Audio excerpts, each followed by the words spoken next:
What would you give the team's performance out of 10, Heath Pearce? What's your rating? Because you and I talk a lot. Like, if you have enough players playing at a 7 or 8 out of 10, you're probably going to get a result out of that game. What would you give this team? I'd probably say a 7. Okay, 7. I would say it balances out at a 7 in terms of, like, I thought we did some things in the 9s and 10s in terms of our approach, in terms of not giving up a lot of chances, in terms of willingness to compete and not be fearful in the match. I thought some of those were closer to 9-10. I thought the execution obviously is a little bit on the lower end. So I'd say it averages out in total. If I were to put those into like categories, I'd say it was just enough to get a draw. Certainly enough to get potentially 3 points. But when you look at the flow of play, the rhythm of the game, it reminded me a lot of one of those games, Jimmy, and maybe you remember a couple specifically, where you leave the game not feeling like you played particularly well or playing at your best, and you don't feel like all that stimulated in terms of the style of play in which we played and wasn't beautiful, but you knew that there was probably 3 points there. Or in usual away qualifiers, you're like, man, we did not play great, but we left with all 3 points. It could have been that, or kind of a smash and grab job where disciplined fight, allow Mexico to be a little bit more exposed. You get a few of your moments there. So maybe I'm kind of under kind of rating them, and an 8 would probably be a lot better. It's a very tough place to play, regardless of how the U.S. made it look today. What's your number? It's I'm probably leaning more towards 7.5 or 8. Like Will said, that was probably our best away performance so far in qualifying. Against El Salvador, remember the first game? Not so great. Against Honduras, I would say that the first half against Honduras was an absolute dumpster fire. The second half was fantastic, right? That was probably our best half. Maybe of all of qualifying was that second half. I still have that video you sent me, Jimmy, where you were chanting Berhalter out during that first half of that Honduras game. We were like, that was crazy. We were so frustrated.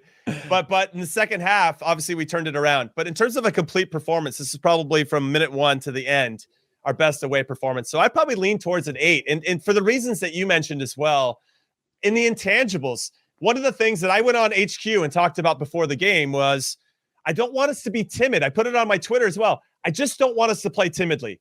Go out there and, like, shoulders back, head up. Don't get rattled by anything. Play with confidence. Like, that's will make me proud of just don't play with any fear. Just go out there and be yourselves. And if that's what I was coaching, that's what some of the last words I would say to the guys before they walked out and out of the locker room. Just don't play with any fear. Go out there and be yourselves. And I thought we did that. I thought we were proactive. I really love the line that we held. I'm actually going to text Walker Zimmerman tomorrow once everything dies down. He gets back. Like, tell him I said hi. I will. I said that line that you held with Miles was great. You didn't drop needlessly. You didn't have to drop. And I thought the spacing between the lines was great. So these little things that I really appreciate kind of tipped it over. And we created 2 unbelievable chances, maybe better chances that I've seen us create at Azteca in some time. I mean, the last time we scored there in a World Cup qualifier was Michael Bradley having to chip Memo Ochoa from like 30 yards because he just did an excellent job of reading the pass and having the wherewithal to do that. But outside of creating clear-cut chances, we don't get that very often. Yeah. And so the fact that we created 1 per half, you got to take it. So, yes, well, Jimmy, it's kind of like people are pretty critical of our number right now, by the way. Talking about the golden generation, the quality that we have. It just felt like a quintessential national team. It's Azteca away. But we should have won. They were saying that you can't miss 2 big chances like that. I get that. So listen, if we would have won, I would have given it a 10. But since we missed 2 chances, I'm taking 1 off for each chance. That's there you go. It's just a simple, simple math. I said 7.5 or 8. Your algorithm is very one-dimensional, Jimmy, but at least it's easy to understand. But no, I think the criticism is fair, and I don't want us to default back into like work hard, fight hard away from home, and that's good enough for the national team. Like, I do think. Well, you have to have some of that. More. But you have to have, that's the foundation. If you put this in the context and you go back to 2018, we didn't have that anymore in 2018. That was missing. That was a big part culturally missing from the national team of what it takes to get results away from home and at home. And just there's a different fight mentality. This team seems to have that fight, a little bit of that chip on their shoulder of like, hey, we're going to carry the weight of all this in tough times. Now, that's not always going to come, and it was a game of it was a game of moments. Those 2 moments go the other way. That's got like Pulisic missing that chance. Got nothing to do with Tyler Adams. Got nothing to do with Zach Steffen. It's got nothing to do with the other team. But the team continued to keep them in the game. That could be a swing moment when you miss that, where people go, dude, I'm out of breath. I'm doing all this work for this guy. He gets his chance. He doesn't finish it. I'm going to have my head down. I'm going to start doing my own thing. And they didn't have that. Like there was a solid performance that came out in that we can be critical of. because whatever. But again, look at this. Look at the context of this. People still want Gregg Berhalter out, and I don't. That's three Mexico wins and a draw at Azteca. Like, you want a sample size. That's about as big of a sample size as you're going to get from a coach being able to match up. And you might like the way he plays or the players that he plays or how much he rotates, but somehow they were well programmed and well. You can't fire a guy right now. You can't fire a guy. And as Dan says, we would have taken 4 points if we could have said before qualifying we're going to take 4 points away for 4 points from Mexico. 1,000% take it. So we are right where we should be. Or where we want to be with Mexico. It's just dropping points to the other ones. Did you have a standout player, Jimmy? Did you have a? Well, I don't know. Man of the match. Let's go man of the match, everybody. What are we saying in this? It's a tough one. Is there one player that I thought I really liked Timo Weah's 60-minute shift? I thought he did some good things, and there's little things that I appreciate about his game. I was kind of wowing over Yunus Musah because he hit this. Honestly, this is so geeky of me to say. But he hit this like 50-yard switch across the field with his weak foot. Yeah. Like 5 minutes into the game, I was like, God damn, this guy can do it all. He's only 19. Let's go, Yunus Musah. I just inject all of his energy into my veins. That guy's so talented. Now he then got on his weak foot for a shot and didn't do anything with it and kind of pushed it. But I like Yunus Musah. That's a tough one. I don't know if there's any out-and-out clear-cut choices for this. I mean, when Reyna came on, it was clear that he's a top player and we want him back on the field and playing as much as possible.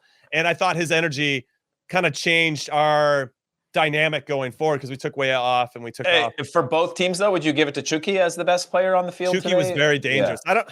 He created, I don't know how many shots that Chucky had. He didn't score. Like, how is it that we're going to be like, hey, we're going to be critical of the U.S. for not scoring their chances, but Chucky didn't score? I mean, Gio, let's just say it like this. If you said Gio, even though he came on as a super sub, he did create the Jordan. I mean, he made a great run to the back post to get on the end of a cross that he headed back to Jordan Pefok on a goddamn platter. And you got to be fucking kidding me that he missed that. You like that? That was good. Man, you held that almost for an hour, dude. Wow. I did. Louise, you're like, work this in. Fucking ridiculous. You know what I mean?